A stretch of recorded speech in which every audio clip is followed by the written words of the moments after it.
दोस्तों, Mumbai cruise drug party में हर दिन कोई बड़ा खुलासा हो रहा है। इस ड्रग पार्टी में बॉलीवुड सुपरस्टार शाहरुख खान का बेटा आर्यन खान भी पकड़ा गया है।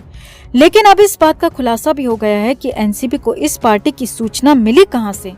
ऐसे ही कई सवालों के जवाब जानने के लिए बने रहें हमारे साथ और कमेंट में अपनी बात, अपनी राय जरूर रखें। साथ ही खबर को लाइक और शेयर कर अपना प्यार और सपोर्ट भी जरूर दिखाएं। तो शाहरुख खान के बेटे आर्यन खान की मुश्किलें तब से बढ़ गई हैं जब से ड्रग्स पार्टी में उनको रंगे हाथों एनसीबी ने पकड़ा है और उन्हीं के साथ सागर जिले की रहने वाली मुनमुन धामेचा को भी पकड़ा है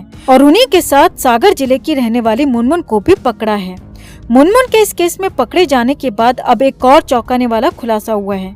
भोपाल के रहने वाले शख्स नीरज यादव का दावा है कि उसने ही क्रूज पर रेव पार्टी का इनपुट दिया था। आपको बता दें कि एनसीबी ने सूचना मिलने के बाद क्रूज पर छापेमारी की। इस छापेमारी में टीम ने आर्यन खान समेत 8 लोगों को गिरफ्तार किया था। लेकिन इस पूरे मामले में 3 शख्स ऐसे हैं जो एनसीबी के लिए परेशानी का सबब बन सकते हैं। इनमें से एक शख्स वो है जिसने इस मामले की सूचना दी थी, जिसके बाद एनसीबी ने इस छापेमारी को अंजाम दिया, और 2 लोग वो हैं जिनकी वजह से एनसीबी की कार्य प्रणाली पर ही सवाल उठ रहे हैं। आपको बता दें कि भानुशाली और गोस्वामी वही शख्स हैं जो क्रूज पर छापेमारी के दौरान आर्यन खान और अरबाज मर्चेंट का हाथ पकड़कर जाते हुए दिखे थे। इन दोनों के छापेमारी में शामिल होने पर एनसीबी की कार्रवाई पर सवाल उठ रहे हैं।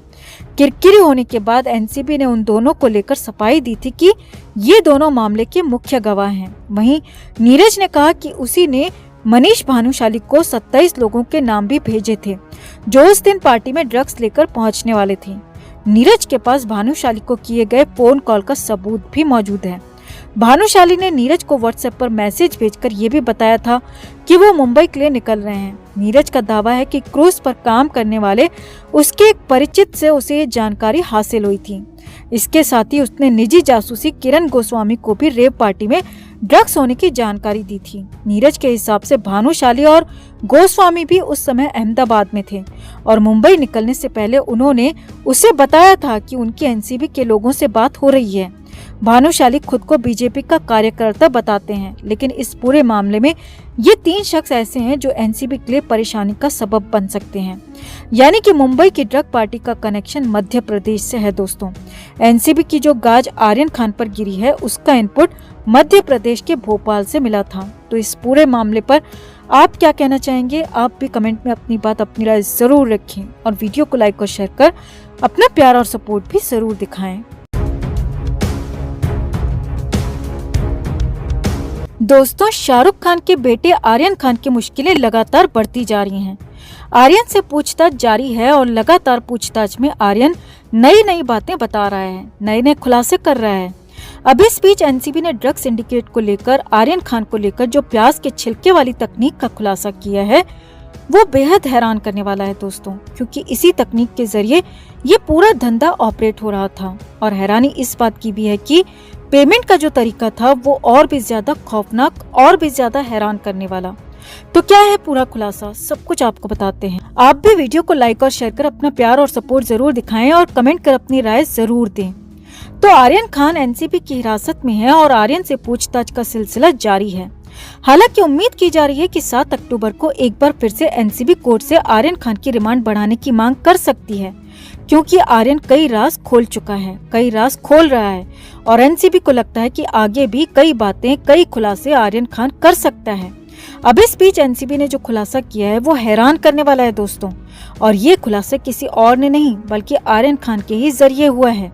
आर्यन खान की निशानदेही पर एनसीबी ने श्रेयस नायर नाम के एक शख्स को मुंबई से पकड़ा था। जी हाँ, और उसी श्रेयस नायर ने बताया कि वो ऑनियन राउटिंग के जरिए ड्रग को मंगवाता था। जी हाँ, ऑनियन राउटिंग यानी कि प्याज के छिलके निकालना, और यही तकनीक ड्रग के धंधे में इन दिनों सबसे ज्यादा चल रही है दोस्तों।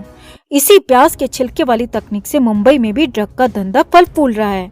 एनसीबी के मुताबिक ये सब कुछ डार्क नेट के जरिए हो रहा है, जिसमें ऑनियन राउटिंग होती है। धीरे धीरे जैसे प्याज की परतें उधाड़ी जाती हैं, वैसे ही साइबर जगत में, इंटरनेट में एक एक परत के अंदर घुसा जाता है। और जिस तरह से प्याज की एक परत उधेड़ने के बाद उसे दोबारा वापस नहीं लगाया जा सकता, वैसा ही कुछ डार्क नेट में भी है। यानी कि एक परत उधेड़ कर आप आगे घुसे तो फिर आपको बाहर निकलने का रास्ता नहीं मिलेगा। आपको प्यास के सबसे अंदर तक पहुंचने के बाद ही बाहर का रास्ता मिलेगा। उससे पहले आप बाहर नहीं निकल सकते हैं। और धीरे धीरे प्यास की तरह डार्क नेट की परतें खोली जाती हैं, उधेड़ी जाती हैं। और जब आखिरी परत उधेड़ी जाती है तो उसके बाद सौदा होता है और फिर बाहर जाने का रास्ता भी दिखाया जाता है। सबसे बड़ी बात यह है दोस्तों कि हर परत पर इंटरनेट एक्सेस करने वाले का देश बदल जाता है। जी हाँ, ये तकनीक कुछ ऐसी है कि हर परत पर इंटरनेट का पता बदल जाता है। यहाँ तक कि ग्राहक और बेचने वाले को भी नहीं पता होता कि वो किससे ड्रग खरीद रहे हैं, किसको बेच रहे हैं। बस डिलीवरी चुपचाप से उसके घर पर या उसके आसपास में हो जाती है। और यही सब कुछ आर्यन खान वाले इस क्रूज केस में भी हुआ है। एनसीबी के मुताबिक उस क्रूज में जो ड्रग उपलब्ध कराई गई थी वो डार्क नेट के जरिए यानी कि इसी प्याज वाली तकनीक के जरिए लाई गई थी। चाहे वो आर्यन खान के पास मौजूद हो या फिर अरबाज मर्चेंट या फिर किसी और के पास मौजूद ड्रग, सभी को डार्क नेट की परतें खोलकर ड्रग उपलब्ध कराई गई थी और वहीं से इसकी सप्लाई चल रही थी। यही नहीं, सबसे हैरान करने वाला इसका पेमेंट का तरीका है दोस्तों। इसकी पेमेंट पूरी तरह से ऑनलाइन और क्रिप्टो करेंसी में हो रही है। जी हाँ, जिस क्रिप्टो करेंसी को अब तक कई देशों में मान्यता नहीं मिली है, यहाँ तक कि भारत में भी उसे पूरी तरह से समर्थन नहीं मिला है, उसी क्रिप्टो करेंसी यानी कि बिटकॉइन या फिर एथेरियम के जरिए इस पूरे माल की सप्लाई का पेमेंट किया जाता था। और इसके लिए बाकायदा अलग से अकाउंट खोले जाते थे और उन अकाउंट्स के जरिए बिटकॉइन खरीदी जाती थी और बिटकॉइन के जरिए ही ये पूरी पेमेंट एक्सेस की जाती थी, पूरी पेमेंट सप्लाई की जाती थी। एनसीबी के मुताबिक मुंबई और आसपास ड्रग के इस धंधे के लिए डार्क नेट को सबसे बड़ा जरिया बनाया गया है, क्योंकि इसमें किसी को भनक ही नहीं लगती है कि किसने कहां से क्या खरीदा, बस डिलीवरी हो जाती है।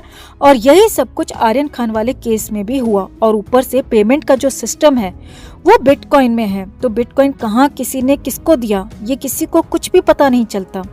मगर अब एनसीबी ने इसी ऑनियन राउटिंग यानी कि प्याज के छिलके वाली तकनीक को भी तोड़ दिया है और बहुत जल्द इसमें भी बहुत बड़ा एक्शन होने वाला है। और सबसे बड़ी बात यह है दोस्तों कि आर्यन खान को ही इससे बड़ा झटका लगने वाला है। एनसीबी ने आर्यन पर जो चार्जेस लगाए हैं उसके मुताबिक आर्यन ड्रग की खरीद बिक्री भी कर रहा था। और अब डार्क नेट के रहस्य खुलने के बाद तो आर्यन की मुश्किलें कई गुना बढ़ गई हैं, क्योंकि हो सकता है कि आर्यन खान ने भी डार्क नेट के जरिए कुछ खरीदारी या फिर खरीद फरोख्त की हो, जिसका एनसीबी पता लगा रही है। अब आपका इस पूरे खुलासे पर क्या कहना है? क्या डार्क नेट तक स्टार किड्स की पहुंच आसान होने से ये मामले बढ़ रहे हैं या फिर मुंबई का कल्चर ही ड्रग वाला बढ़ता जा रहा है, बॉलीवुड का कल्चर ही ड्रग वाला होता जा रहा है? आप क्या सोचते हैं इस बारे में? कमेंट में आप भी अपनी बात, अपनी राय जरूर रखें और वीडियो को लाइक और शेयर कर अपना प्यार और सपोर्ट भी जरूर दिखाएं।